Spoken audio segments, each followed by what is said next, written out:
All right, so let's kick it back about 20 years.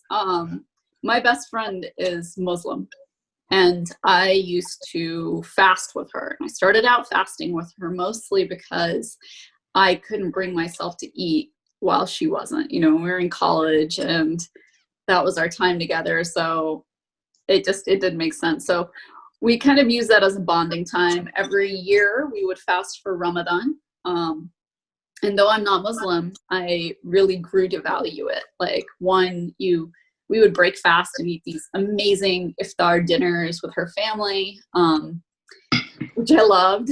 And then as we kind of grew up, I opened 24 Carats. When I opened 24 Carats, effectively, my reason for fasting kind of shifted. So I realized that I am surrounded by abundance, and the most delicious of abundance, the most creative and beautiful produce, really intricate herbs that come from all over the world.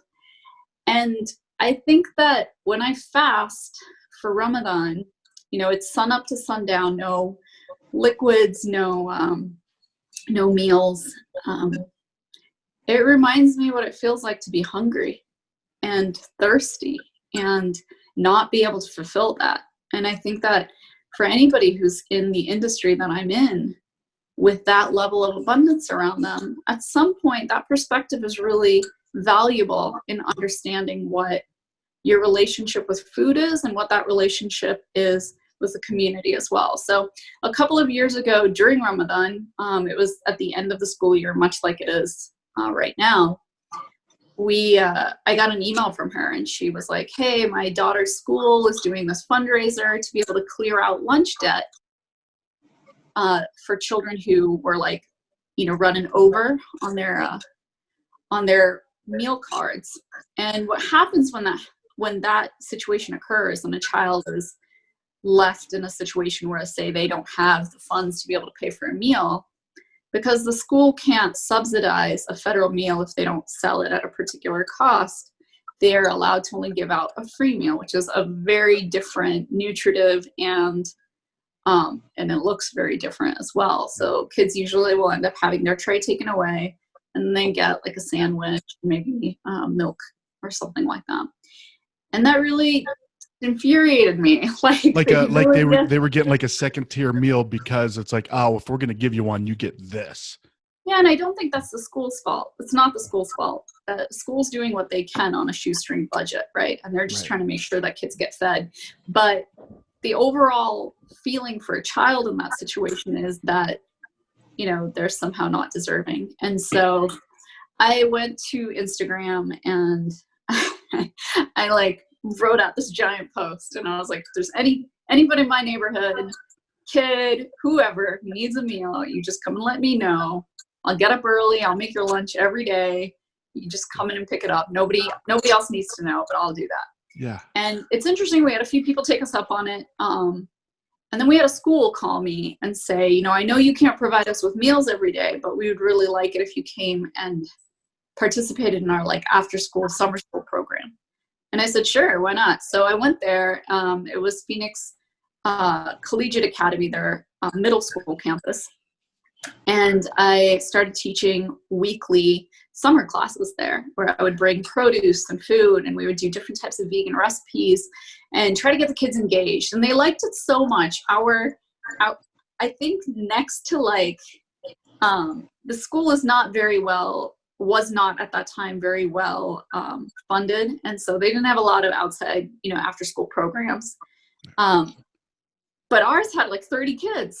And so, and was it growing each week? It was crazy. Yeah. I think week 1, I had 8 kids. One of them wouldn't even talk to me. He wouldn't even remove his headphones. And then by the end of the school year, so I did this for an entire school year, every week, it was like, Miss Sasha, are you going to come to our graduation? Miss Sasha, let's do this. And we started working towards, for at least the next year, working towards a curriculum that would have included the kids cooking their own food to sell to be able to sustain their own programs. And just give them that kind of full circle understanding. Well, fast forward. I tore my ACL and my meniscus, and I did all kinds of terrible things to my knee. And I was put out of commission. I should have been put out of commission in September when that happened, but I pushed my surgery till December so I could get through wedding season. Ooh, that's dedication, Sasha. Yeah, I continued to work for those 4 months, and I really did some damage to my knee. So then I was in a wheelchair for about 12 weeks after that, and then I slowly started learning how to walk again. And I think I was finally able to jump like 3 inches in November of 2019. Wow. And now here I am. So it is Ramadan again. And, in this process, I start to ask myself that same question, like, what can I do? During these last 2 years, though, I was able to participate in 2 fellowships, one of which was through the James Beard Foundation. It was a chef's boot camp, and it held a lot of conversations around food insecurity, which I really, really appreciated. And truly, when I mean appreciated, I was in the right mind to absorb it. And the other one was from an organization called Leading for Change. And Leading for Change is a grassroots movement. It's a organization that takes people with grassroots ideas and gives them the tools to figure out how to flesh it out. So that program that we had done with the kids in the school, I called Carrot Cares. Yeah. And Carrot Cares took me to one of my local heroes, Charlene Badman. Yeah. I can never get through any interview or whatnot without professing insane love for her. I've heard amazing things. I've never met her personally, but I've heard Luke and we've multiple people. Well, when this whole thing gets done, awesome. We'll go eat. Yes. Yeah, she's amazing. I'm in. Well, she runs she helms an organization called the Blue Watermelon Project, and I got very much involved in that. And it really just gave me an opportunity to go from like participating at one school to being able to participate at 5 schools. And then when I did this injury to myself and that kind of vanished, I'm always keeping that in the back of my mind. So especially now, when your mind has been given the opportunity to focus on the most vulnerable of your communities in the last couple of years, and really when you've had people are all around you teaching you that that's one way to be able to keep all of your principles aligned.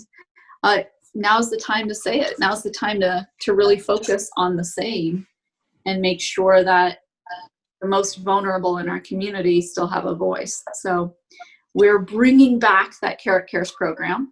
Nice. 24 Carrots is actually partnering with a nonprofit, and we're going to launch this soon. So you guys you're one of the first to hear. Nice. Very special. Thank you. Yeah, no, absolutely. So what we're doing is we've partnered with a nonprofit, and then identified a lot of our industry nonprofit partners. So organizations that represent and take care of and champion individuals that are homeless, individuals that are going through domestic violence situations, children that are aging out of foster care, a number of scenarios that they could use help. What we're doing is we're fundraising with this nonprofit to be able to afford the materials to provide meals free to these nonprofit organizations so that they can utilize the funds that they normally raise for their core mission statement, rather than now suddenly having to buy granola bars and bags of chips. Because one thing that has happened during this pandemic is that people's ability to provide service has diminished. So they're not getting as many volunteers. They're not getting as many people able to pack sandwiches in their house and drop them off. And I feel like that's the place that we can step in and show our community that we stand with them. So that's the full big circle. That's a full circle. I like it. I don't know the short version, but I like the long version. So yeah. The short version probably would have been something like, I got really tired and there's a lot of things that are wrong and I like writing about it and here we go. And that's where it was gone. So, you know what? I'll tell you this, Sasha. So, I have friends on Facebook that write long articles, right? And I'm just like, man, if there's a more button, I don't even hit it. Yours, I read them. Oh, like, thank you. You put some thought, and there's thought, and there's love, and there's that it's coming from a good place, and there's some fire behind it, and I like it. I appreciate it because I feel like I'm not good at social media, because I don't share enough about my personal life for people to find it interesting. Yeah. I realized this when I went to a catering order like years ago, maybe like 6 years ago. And this woman came running up to me and she's like, "Oh, do you know who Sasha is with 24 carats?" And immediately I'm like, "Oh my God, did you not like something? Did you complain about something?" I'm like preparing myself mentally to apologize for whatever it is that I might have done,